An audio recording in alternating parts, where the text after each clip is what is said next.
بیٹے پچھلا ہم نے پرسنالٹی کا چیپٹر جو ہے وہ کمپلیٹ کر لیا تھا، اور ہم ادراک کا چیپٹر جو ہے اس کو کلاس میں پڑھ رہے تھے. تو میرے علم میں آیا کہ ایک دو ٹاپک ہمارے اس چیپٹر کے شاید رہ گئے تھے، تو اس کو ہم اب ڈسکس کرنے لگے ہیں. ادراک میں جو ہم پہلے سے پڑھ چکے ہیں اس میں ہم تقریباً کافی چیپٹر ہم اس کا کور کر چکے تھے، جس میں میں نے آپ کو ادراک کی تعریف اور پھر ادراک کے عوامل، جس میں ہم نے کچھ فیکٹرز جو ہیں وہ اس وقت پڑھے تھے، اور کچھ چیزیں جو کہ ادراک کے چیپٹر میں ہم نے پڑھی، جیسے ادراک کی استقامت وغیرہ، ادراک کی تنظیم کے اصول ہم نے پڑھے تھے. اور اس کے علاوہ جو ہے حرکت کا ادراک، یعنی ادراک کی اقسام ہم نے پڑھی تھیں، جن میں حرکت کا ادراک، شکل کا ادراک وغیرہ، یہ ساری چیزیں ہم نے جو ہے، وقت کا ادراک، فاصلے اور گہرائی کا ادراک، یہ ساری چیزیں ہم نے جو ہے ڈسکس کی تھی. اب ہم آج سے جو سٹارٹ کر رہے ہیں وہ فیکٹرز آف پرسیپشن سٹارٹ کریں گے، یعنی ادراک کے عوامل. یعنی وہ کون سے عوامل ہیں جو ادراک کی تشکیل میں ہماری مدد یا معاونت کرتے ہیں. یہ عوامل جو ہیں ان کا تعلق فرد سے بھی ہو سکتا ہے اور محیطات سے بھی ہو سکتا ہے. ادراک کی تعریف، ادراک کے معنی آپ اچھی طرح جان چکے تھے، اچھی طرح سمجھ چکے تھے کہ ادراک سے مراد جاننا اور پہچاننا ہے. اور ادراک جو ہے سینسیشن پلس میننگ جو ہے وہ ہم از اکول ٹو پرسیپشن، کہ جب ہم حواس کے ذریعے علم حاصل کرتے ہیں اور دماغ اس کو کوئی معنی پہنا دیتا ہے تو وہ ہمارا ادراک بن جاتا ہے. تو اس طرح ہم نے اب ادراک کے جو ہے وہ عوامل پڑھنے ہیں کہ کسی چیز کا وقوف حاصل کرنے کے لیے اور کسی چیز کو معنی پہنانے کے لیے وہ عوامل جو کہ ہماری مدد کرتے ہیں اور ہمارا دماغ جو ہے ان کو معنی پہنانے کے قابل ہوتا ہے، ان عوامل کی مدد سے. ان کی اگر ہم درجہ بندی کریں یا اقسام دیکھیں تو وہ 3 قسم کے ہیں. سب سے پہلے جو ہے یہ معروضی قسم کے عوامل ہیں، یعنی معروضی عوامل میں ادراک کی استقامت، ادراک کی تنظیم اور محیط کی خصوصیات. ادراک کی استقامت ہم آلریڈی پڑھ چکے ہیں، جن میں آپ نے دیکھا کہ سائز، رنگ، آواز اور سٹرکچر، یعنی جو ہے کسی چیز کی ساخت جو ہے اس کی استقامت، کہ اشیاء کے رنگ، سائز اور ان کی آوازیں یا ان کی ایک حیت جب ہم ایک دفعہ سیکھ لیتے ہیں تو پھر ہم اس کو ادراک کرنے میں غلطی نہیں کھاتے. جن میں نے آپ کو کافی مثالیں دی تھی. چیئر، ٹیبل کی شیپ کوئی بھی ہم اس کو ٹیبل ہی کہیں گے، چیئر کی شیپ کیسی ہی کیوں نہ ہو ہم اس کو چیئر ہی کہیں گے. اسی طرح دوسرے جو فیکٹرز ہیں ادراک کی تنظیم، یہ بھی ہم پڑھ چکے ہیں. ادراک کی تنظیم کے اصول میں نے آپ کو بڑی ڈیٹیل میں پڑھایا ہے کہ فارم پرسیپشن، جن میں شکل اور عرض کا ہم نے بڑی ڈیٹیل میں پڑھا کہ شکل وہ ہوتی ہے جو ابھر کر سامنے آتی ہے، اور باقی جو ساری چیزیں پس منظر میں چلی جاتی ہیں وہ عرض کہلاتی ہیں. پھر میں نے آپ کو یہ بھی بتایا تھا کہ وہ اشیاء جو ایک دوسرے کے قریب ہوں وہ ایک گروہ کی شکل اختیار کر لیتی ہیں، ان کا ہم جلد ادراک کر لیتے ہیں. اور تسلسل میں بھی میں نے آپ کو بتایا کہ تسلسل جو ہے، یہ کوئی چیز اگر تسلسل کے ساتھ پیش کی جا رہی ہو تو اس کا بھی ادراک جلد کیا جاتا ہے. مشابہ چیزوں کا ادراک جلد کیا جاتا ہے. وہ چیزیں جو اچھی فارم یعنی گڈ فارم، کچھ اچھی شکل میں ہمارے سامنے موجود ہوں وہ بھی جلد توجہ کا مرکز بنتی ہیں، ہم ان کا ادراک جلد کر لیتے ہیں. پھر کلوئر پرنسپل، کہ اگر کوئی شکل تکمیل نہ بھی کی گئی ہو لیکن ہمارا دماغ اس کو تکمیل کرنے کی صلاحیت رکھتا ہے. جیسے میں نے آپ کو مثال دی تھی کہ ٹرائنگل جو ہے اس کا اگر ایک کونا یا ایک حصہ نہ بھی بنایا جائے تو ہم اس شیپ کو دیکھتے ہی پہچان لیتے ہیں کہ یہ ٹرائنگل ہے. پھر اشیاء کے مشترک انداز اور پھر وہ سیاق و سباق جس میں وہ اشیاء پیش کی جاتی ہیں، وہ فیکٹرز ہمارے جو ہے ادراک کی تشکیل میں اہم کام سر انجام دیتے ہیں. اب ہم پڑھیں گے بیٹے، یہ دونوں میں آپ کو پہلے پڑھا چکی ہوں، ادراک کی استقامت بھی پڑھا چکی ہوں، ادراک کی تنظیم کے اصول بھی بڑی ڈیٹیل میں آپ کو کلاس میں پڑھا چکی ہوں. اب ہم دیکھتے ہیں محیط کی خصوصیات، یعنی محیط جو ہے اسٹیمولس جو ہمیں متاثر کرتا ہے اس کی آخر کون سی ایسی خصوصیات ہیں جو کہ ہمیں ادراک کرنے میں معاون اور مددگار ثابت ہوتی ہیں.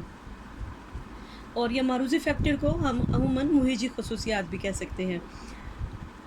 معروضی عوامل میں محیط کی خصوصیات جو ہیں، ان میں سب سے پہلا جو فیکٹر ہے وہ ہے وسعت، یعنی ایکسٹینسٹی. وسعت کیا چیز ہے؟ وسعت ایسے محیطات جو کشادہ ہوں، زیادہ جگہ گھیرے، وسیع ہوں، ان کا ادراک ہم جلد کر لیتے ہیں بنسبت ان چیزوں کے جو کہ کم جگہ گھیرتی ہیں، وہ ہمیں اتنی جلد اٹریکٹ نہیں کر سکتی. جیسے سڑکوں پر جب ہم جائیں تو بڑے بڑے نیون سائنس جو بورڈ لگے ہوئے ہوتے ہیں، اور شہروں میں لگے بڑے بڑے ہورڈنگز، بل بورڈ، اخبار میں پورے صفحے کے اشتہار وغیرہ، یہ چیزیں ایسی ہیں جو کہ جلد ہمیں اٹریکٹ کرتی ہیں. اس کی نسبت چھوٹے بورڈ لگے ہوں یا اخبار کے کسی کونے میں کوئی اشتہار ہو تو وہ ہمیں اتنی جلدی متاثر نہیں کرتا. اشیاء کا جو سائز ہے وہ، یعنی اس کی وسعت، اس کا پھیلاؤ جو ہے وہ ہمیں اپنی طرف متوجہ کرتا ہے. دوسرا فیکٹر ہے انٹینسٹی، شدت۔ موہج جتنی قوت اور شدت سے آرگینزم کو متاثر کرتا ہے اتنی ہی جلد وہ توجہ کے دائرے میں آ جاتا ہے اور اس کا ادراک حاصل کر لیا جاتا ہے۔ جیسے تیز روشنی، تیز ہوا، تیز خوشبو، اونچی آوازیں، شوخ رنگ، یہ ساری شدت کی مثالیں ہیں کہ جتنا یہ موہج شدت سے ٹکرائے گا ہماری آنکھوں سے، ہمارے کانوں سے، اتنے ہی اعضائے حواس اور موہجات کو تیزی سے دماغ تک پہنچائیں گے، کیونکہ جو ویوز پیدا ہوں گی جو اس کے لیے ادراک کے لیے ضروری ہیں وہ ہمارے دماغ میں اتنی جلدی جو ہے وہ میسج جائے گا اور پھر دماغ اس کو معنی بھی پہنا لے گا۔ حرکت کرتی ہوئی اشیاء یعنی حرکت یا موومنٹ کی ساکن چیزوں کی نسبت حرکت کرتی ہوئی اشیاء کا ادراک جلد کر لیا جاتا ہے، جیسے اڑتے ہوئے پرندے کا ادراک، تیزی سے جاتی ہوئی موٹر سائیکل وغیرہ کا ادراک جو ہے، حرکت کرتی ہوئی چیزیں جلد ہمیں نظر آ جاتی ہیں بنسبت ساکن چیزوں کے۔ اب کسی چیز کی سائز یا اس کی جسامت یعنی اشیاء کا حجم غیر معمولی طور پر بہت بڑا یا چھوٹا ہو تو بھی ادراک کرنے میں آسانی ہوتی ہے، اور سیاق و سباق کے حوالے سے مختلف جسامت کے موجات کا ادراک کرنا آسان ہو جاتا ہے۔ لوکیشن یعنی محل وقوع کے کس لوکیشن میں یا محل وقوع میں جو اشیاء ہمیں پیش کی جا رہی ہیں، یعنی مختلف حالات یا واقعات کا جو مختلف اشیاء جن حالات و واقعات میں جو پیش کی جائیں تو وہ محل وقوع کہلاتا ہے، اور یہ محل وقوع ادراک کے لیے بڑا اہم ہوتا ہے۔ اب جو اشیاء ہماری واضح بصارت کے احاطے میں آ جاتی ہیں ان کا ادراک تو جلد کر لیا جاتا ہے، جیسے میں نے ابھی آپ کو مثال دی تھی کہ اخبار کے پہلے صفحے کے اشتہارات اور آخر صفحے کے اشتہارات کا ہم جلد ادراک کر لیتے ہیں بنسبت ان اشتہارات کے جو درمیان میں کہیں دیے گئے ہو۔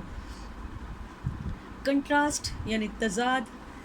ماحول میں متضاد موجات کا ادراک بھی جلد ہو جاتا ہے، جیسے سیاہ پس منظر پر سفید رنگ بہت نمایاں ہوتا ہے، اور بڑے بڑے حروف میں چھوٹے حروف، رنگین تصاویر میں کوئی ایک بلیک اینڈ وائٹ تصویر، انگریزی اردو اخبار میں اردو کا اشتہار، سب جو ہیں یہ تضاد کی مثالیں ہیں۔ لمبے قد والے شخص کے ساتھ ایک چھوٹے قد والا شخص جا رہا ہو تو وہ بھی جلد جو ہے وہ ہم اس کا ادراک کر لیتے ہیں۔ ایک گورے رنگ کی جو ہے لڑکی کے ساتھ کوئی کالے رنگ کی لڑکی جا رہی ہے، یا کالے رنگ کے بندے کے ساتھ گورے رنگ کا بندہ جا رہا ہے تو وہ بھی جلد اس کا ادراک جو ہے وہ کر لیا جاتا ہے، جلد ہماری توجہ کے دائرے میں آ جاتے ہیں۔ پھر چینج، تغیر یعنی اچانک تبدیلی جو ہے ماحول میں وہ بھی فوراً قابل ادراک ہوتی ہے۔ مثلاً تیز دھوپ میں اچانک سے بادل چھا جائے، گھڑی کی ٹک ٹک بند ہو جائے، سناٹے میں ہلکا سا شور ہو، بازار میں سارے لوگ آرام سے اپنے اپنے کاموں میں مصروف ہیں، شاپنگ کر رہے ہیں، لیکن اچانک کوئی فرد بھاگتا ہوا ہے اور ہلچل مچ جائے، یہ سب ماحولی تغیر کی مثالیں ہیں۔ پھر یونیکنس، نرالا پن یعنی کبھی کبھار رونما ہونے والے اور نرالے موجات کا ادراک بھی جلد کیا جاتا ہے، جیسے بارش کے بعد، بہت تیز بارش کے بعد کبھی زیادہ دن بارش ٹھہر جائے تو کوس و قزح کا ظاہر ہونا بھی ایک نرالا پن ہے جو کہ ہر وقت ظاہر نہیں ہوتا، تو ایسی چیزوں کا ادراک جو ہے وہ جلد کر لیا جاتا ہے۔